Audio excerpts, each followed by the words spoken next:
ሁለተኛው ጥያቄ ክቡራን እዚህ ትመጣላችሁ ከማለታችን በፊት እዛ ትደርሳላችሁ እና ሁለተኛው ጥያቄ ከሙስሊም ወንድና ከክርስቲያን ወንድ የትኛው ነው ቆንጆዬው? ትመልሳለህ አለ በዳት ትመልሳለህ አንተ ትመልሳለህ የተባለ ጻጭ ባባ። እሺ በሁለተኛው ጥያቄ ወደ ሁለተኛው ጥያቄ መልተናል። ክቡራን አድማጮቻችን ከዛና ከጤማ ማስጠቃ ከመስማታችን በፊት ምን መሰላችሁ እና ማለት ነው ከኦርቶዶክስ ማነው ከክርስቲያንና ከሙስሊም ወንድ የትኛው ነው ቆንጆው?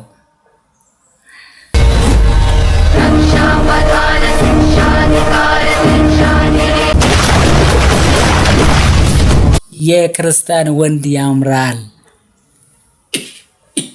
እንኳን ደስ አላችሁ። እዚህ ትመጣላችሁ። ጨርሰናል። ክቡራትና ክቡራን